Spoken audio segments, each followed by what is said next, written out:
Assalamualaikum warahmatullahi wabarakatuh. Perkenalkan, nama saya Yasmi Anjeli, NIM 2121018 dari kelas PAI 2A. Baiklah, di sini saya akan mempraktekkan tata cara memandikan jenazah. Video ini digunakan untuk memenuhi tugas praktek bimbingan ibadah dengan Ibu dosen pengampu, Ibu Etri Wahyuni. Baiklah, di sini terlebih dahulu saya akan menyebutkan alat-alat yang akan digunakan untuk memandikan si mayat. Yang pertama yaitu ember, gayung yang berisi air yang suci lagi disucikan. Yang kedua itu air mawar yang digunakan untuk mengharumkan si mayat. Yang ketiga itu sabun. Sabun ini kita gunakan untuk menyabuni si mayat. Alangkah baiknya sabun ini telah dipotong-potong terlebih dahulu agar memudahkan kita untuk menyabuni si mayat nanti. Yang keempat yaitu gunting. Gunting ini kita gunakan untuk memotong baju si mayat yang masih melekat pada tubuhnya. Yang terakhir yaitu kain. Kain ini kita gunakan untuk membersihkan bagian-bagian tubuh si mayat, rongga-rongga tubuh, lipatan-lipatan tubuh dan sebagainya. Kain ini kita ambil dari kain kafan yang sebelumnya telah kita siapkan untuk mengafani atau membungkus si jenazah setelah dimandikan. Selanjutnya itu setelah dinyatakan si mayat benar-benar sudah meninggal, lalu dibawa ke tempat pemandian yang ditaruh di atas tandu seperti ini. Lalu kepalanya itu lebih ditinggikan dari badannya agar nanti kita memudahkan kita untuk memandikannya. Selanjutnya langkah yang akan kita lakukan yaitu membuka penutupnya hingga ke tertutup auratnya. Lalu kita gunting pakaian yang masih melekat di tubuhnya, seluruh pakaian yang masih melekat di tubuhnya. Kita gunting dan kita buka seluruh pakaiannya. Lalu jika matanya masih terbuka atau mulutnya masih terbuka pada saat kita membawanya ke tempat pemandian atau di tandu, maka kita tutup dengan cara seperti ini. Di sini matanya masih terbuka karena ini adalah boneka. Jadi selanjutnya itu yang kita lakukan yaitu kita hamparkan jari-jari tangan kita di punggungnya di dekat sini. Lalu kita agak tinggikan sedikit, kita tekan perlahan, kita urut ke bawah, lalu tarik, kita urut ke bawah. Gunanya ini adalah untuk mengeluarkan kotoran-kotoran yang masih tersisa di dalam perut si mayat agar semua kotoran itu keluar. Jika telah keluar kotoran yang masih ada di dalam tubuh si mayat, kita siram menggunakan air mengalir atau selang, kita siram, kita bersihkan. Setelah bersih, lalu kita bersihkan lagi kubul dan bubur si mayat menggunakan kain yang seperti ini yang sudah kita siapkan tadi untuk membersihkan kubul dan buburnya.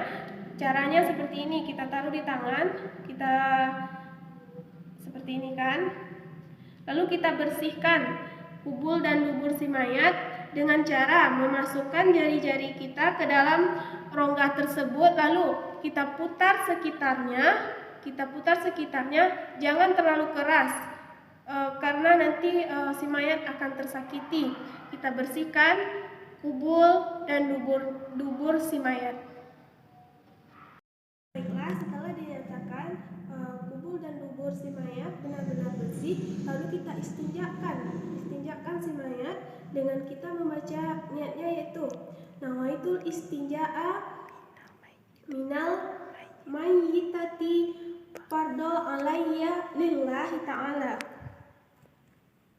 Selanjutnya setelah kita istinjakan si mayat tadi, lalu kita bersihkan seluruh rongga-rongga yang terdapat pada tubuh si mayat. Kita bersihkan menggunakan potongan kain yang tadi, yang baru, bukan yang kita gunakan untuk membersihkan kubul dan dubur yang tadi. Jadi kita gunakan kain yang baru. Kita bersihkan mulutnya dengan lembut.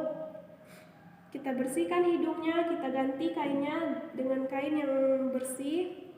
Hidung, mata, telinga, pusatnya.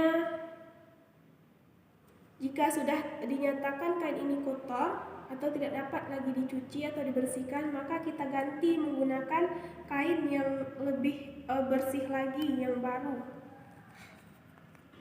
Selanjutnya, jika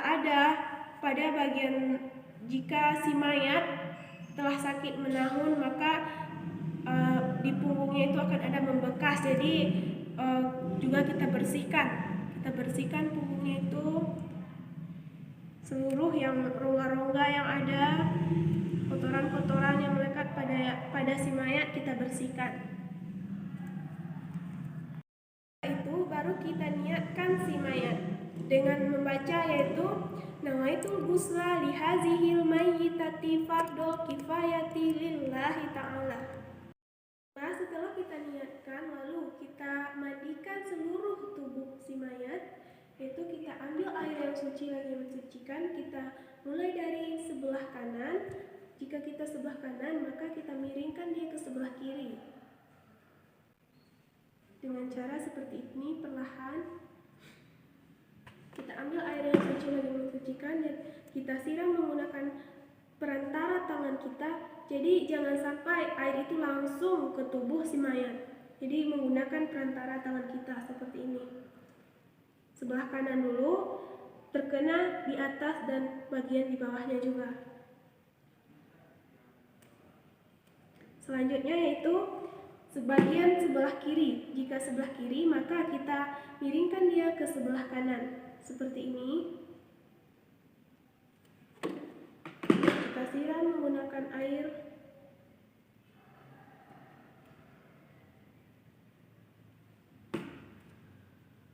Hingga terkena bagian yang di depan dan juga di belakangnya. Setelah itu kita siram bagian tengahnya juga.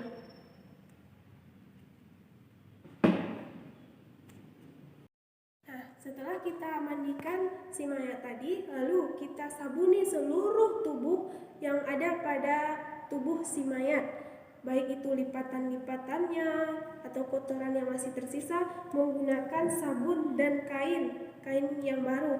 Jadi tidak boleh sabun ini langsung ke tubuh si mayat. Jadi harus menggunakan kain ini. Seperti ini kita sampai mengeluarkan busa. Lalu kita bersihkan dengan perlahan, jangan terlalu kasar karena nanti si mayat akan tersakiti. Kita bersihkan dengan sabun, kita sabuni seluruh tubuhnya, lipatan leher, telinga, ketiaknya, lipatan yang ada di tangan, di perut, di punggung, di dekat panggulnya, kaki, di sela-sela jarinya, termasuk itu di sela-sela jari kaki dan jari tangan.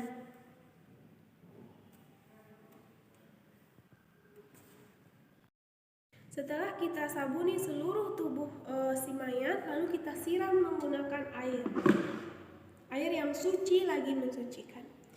Jadi kita menyiram itu selalu yang didahulukan yaitu sebelah kanan, dengan menggunakan perantara kita, dengan dimiringkan ke arah kiri. Jika dia sebelah kanan, kita siram seluruhnya hingga bersih. Lalu kita siram lagi sebelah kiri dan kita miringkan dia ke sebelah kanan. Lalu bagian tengahnya.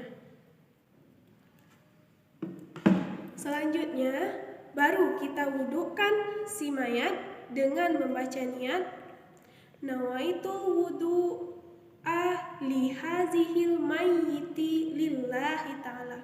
Jika itu mayatnya laki-laki, jika mayatnya perempuan, nawaitul wudu'a li hazihil mayyitati lillahi ta'ala.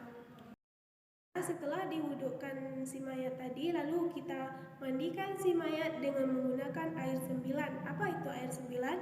Yaitu basuhan 3 kali pada 3 bagian tubuh si mayat, bagian kanan, bagian kiri, dan bagian tengah. Yang pertama itu kita ambil air, kita siram bagian kanan, lalu kita miringkan sedikit dengan membaca Bismillahi ghufronaka ya Allah Rabbana wa ilaikal masir sebanyak 3 kali siraman. Selanjutnya itu yang sebelah kiri, kita miringkan dia ke sebelah kanan. Dengan membaca yaitu Bismillahi gufronaka ya Rahman Rabbana wa ilaikal masir. Kita siram sebanyak 3 kali bagian atas dan terkena hingga ke bawah punggungnya. Sebanyak 3 kali siraman. Selanjutnya itu bagian tengah. Dengan membaca Bismillahi gufronaka ya Allah ya Rahman ya Rahim Rabbana wa ilaikal masir sebanyak 3 kali siraman.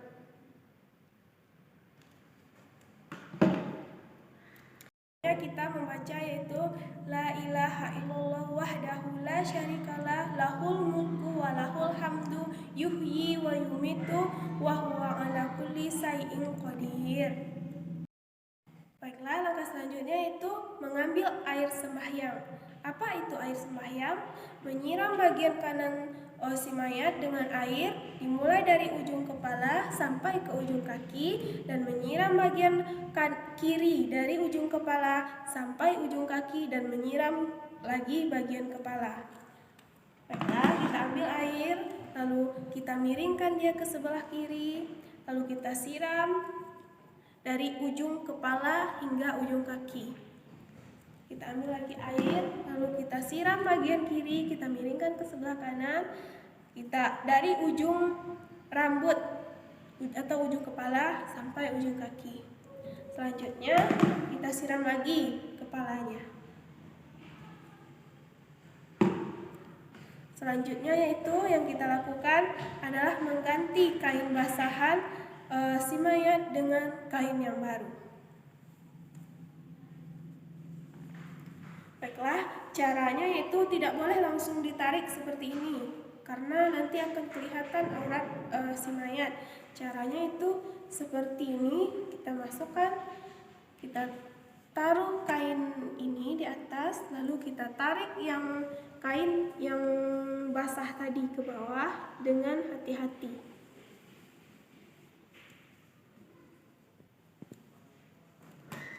Baiklah, mungkin hanya itu tata cara memandikan mayat.